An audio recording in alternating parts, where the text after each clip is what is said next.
Welcome to another Moto-Mecca Monday, and thank you for taking time out of your busy schedule to hear us go on about another weird motorcycle out of my menagerie of two-wheeled entertainment. So today we are looking at my 2007 BMW R1200S.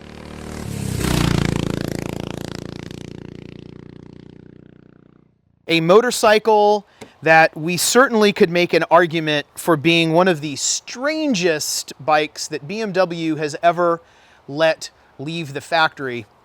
And the question that we want to answer today is, could you call this the strangest modern sport bike that BMW has ever made? And I think we just might make the argument that that is indeed true. So first, let's talk about the rarity of this bike. It is highly unlikely that you're going to run into another R1200S out on the road. They were only made for 1 year, the 2006 to 2007 model year. So there are not many of these bikes on the planet at all. And there's certainly not a lot of these motorcycles in the United States. The bike that came before this was the wildly successful R1100S, which sold really well. Those bikes still command a really nice value. They're very desirable. But BMW felt that there were some things they could do to maybe make that bike better. And they came up with this R1200S. One of the things they thought they could do was make the bike lighter weight. So something that's different about this bike than the R1100, and something that was kind of unique to BMW motorcycles until the advent of the GS series bikes, is a sport bike with this trellis frame. So our last motorcycle review that we did with a trellis frame was my 2004 Ducati Monster S4R. If you have not seen that video, you might enjoy it. Check out the link in the description below. This has sort of a Ducati style trellis frame, and they lightened this bike up, I believe, somewhere around 25, 27 pounds. They were able to shave off the weight of this bike while increasing displacement to 1,170 cubic centimeters, hence the 1200 designation. They got 122 stock horsepower out of this bike, up quite a few over the 1100. They lightened it up. One way they were able to do that was they moved to the newer hex head style boxer twin. So here we have an air-cooled boxer, not unlike what you would find on the R1100, R1200 series bikes. That's what that new head design allowed them to get more horsepower out of the bike. Kind of an odd looking duck here. It has this under seat exhaust that was OEM'd by a Krapovich. So they were able to eke some additional horsepower out of the can on the bike. And I think the undertail exhaust with this sort of two-up stacked exhaust look is really cool. People comment on how unique this motorcycle looks, really from every angle. And one of the big reasons that I bought the bike is I really liked the way that the motorcycle looked. It also has some other kind of older BMW quirks about it. For example, turn signals are not like on most other motorcycles, where there is a left turn signal button on the left handlebar, and there's a right turn signal button on the right handlebar. And rather than just one button to do both on the left, there's one on each side. My GS 1150 adventure bike has similar turn signals. My newer BMW adventure bike does not. And I really became quite accustomed to the logicalness of having turn signals by your thumbs. I thought it made a whole lot of sense. BMW has since stopped doing that. Something else that's neat and interesting about this motorcycle is the cockpit. BMW did some updates to the instrumentation on the bike. It has traditional analog gauges, tachometer, speedometer, and then a digital readout to indicate what gear you're in, engine temperature, right? Useful info like that, your odometer. Really sporty look, just enough information. I think it works well. I think it's aged really well, as this motorcycle is now 14 model years old. I think it's held up pretty well. It has like a cafe style motorcycle setup up here. So it's like the bike has clip-on bars. So you're really kind of down and over. But the way that they've designed this triple clamp with the integrated handlebar mounts is really quite unique. The handlebars are not directly mounted to the forks like you would see on a cafe style bike, or like an older Ducati or an older Laverda or an older Moto Guzzi. They have this really unique setup made out of what looks like billet aluminum It looks really good. It's super, super strong, but definitively this is not a motorcycle for really, really long rides without taking breaks. The seat is perfectly comfortable, but being leaned over like that and putting so much of your weight on your arms and your weight on the tank just gets tiring after a while. And I have made the mistake of taking this motorcycle on really long rides, and my lower back and my triceps have certainly regretted it. That also might speak to the person riding it maybe needing to spend a little bit more time in the gym, but definitely wouldn't call this a long distance bike, but it certainly is really fun. The fact that it weighs so little and it makes so much horsepower, it is a blast to ride. It makes a lot of torque, like a lot of the torquey twin engines out there, air-cooled twin. I wouldn't say that it has the most exciting or exotic exhaust note.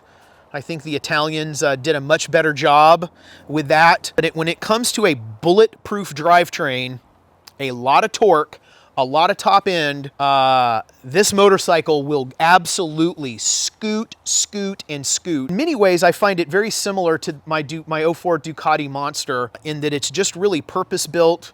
There's not a lot of superfluous parts. They wanted to show the mechanics of the motorcycle off, which I think is a really neat idea. I don't know that I would call this a naked bike, certainly more of a sport bike, but as you can see, they really went minimalist with the bodywork. So we've got a little bit of tail love here, some plastics back here. We have a little half fairing up front, which is kind of reminiscent of the classic cafe bikes. Makes me think about the 1997 Ducati 900 Super Sport CR that I owned that was also yellow, that had that half fairing look. I know that I would like that look much at first, but I've really come to like just that little bit of bodywork and then really emphasizing the lines of the motorcycle. I think it's just the right amount. Super bright headlight, modern halogen, does a great job at night. Again, certainly for a bike this age. It has terrific brakes. So these 4-piston BMW brakes up front work super. The brake in the back works terrifically well. And the suspension is all Öhlins. So they did not cut any corners on the suspension side. One area where this bike is definitely superior to the Monster I referred to is its full Öhlins. And we have the, the classic BMW paralever suspension on the back end and the telelever up front. So we're getting some of that proprietary BMW suspension action that works really well at preventing dives when you grab the brakes.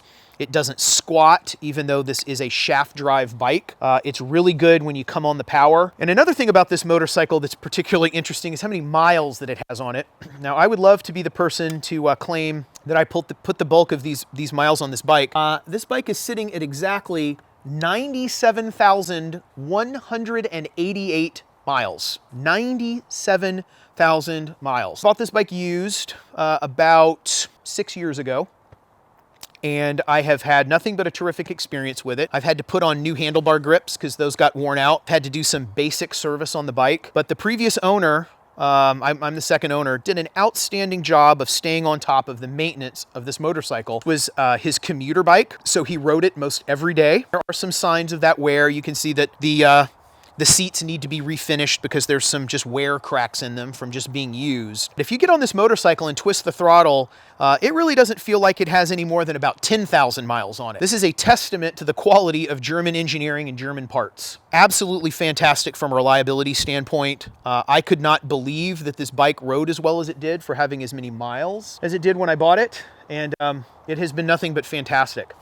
Some other wacky things. It's got a pretty big rear wheel on it. That's a 190 millimeter rear tire.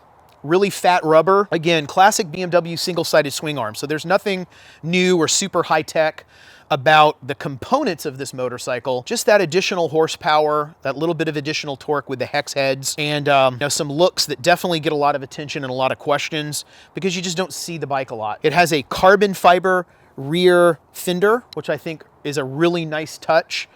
They didn't do carbon fiber up front. They stuck with, the traditional plastic bits up here. But I think it makes for a really nice kind of upscale touch that adds a little bit of class without kind of going overboard, as so many motorcycles can with just too many farkles. From a practicality standpoint, this motorcycle takes the traditional expanded bag plastic BMW luggage, which is not sitting on the bike. Many motorcycles of that era from BMW came with that same style luggage. So if you want to do an overnight trip, I have actually packed both of those bags completely full with like 3 days worth of clothes and toiletries and provisions. And because they're expandable, they've had no problem carrying all of that stuff. So we have the proper metal, no plastic luggage rack. So really nice, really sturdy.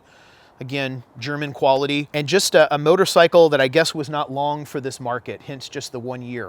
The successor to this bike was the HP series high performance motorcycle that has a very similar look to this. So when you're checking these bikes out, you might have a difficult time, well, maybe telling the difference between the 1100, the 1200, and the HP. But one of the distinct ways to tell the difference, other than the markings on the tail, is that trellis frame, this really unique exhaust, and this characteristic air-cooled open engine, and the little half fairing. Overall, I have been thrilled with this motorcycle. I got a really good deal on it. I paid right around $5,000 for it. Again, about 6 years ago, 2015, when I acquired it. I've had it gone over by the BMW dealer, and they say the bike is in tremendously great shape because someone stayed on top of the maintenance. It's a testament to just how many miles that you can get off of these BMW Boxer engines. So if you stay on top of your oil changes and you do your shaft maintenance and you're on top of your, you're on top of your fluids and on top of your consumables, these German motorcycles can give you thousands and thousands and thousands of miles of enjoyment. I would absolutely buy this motorcycle again.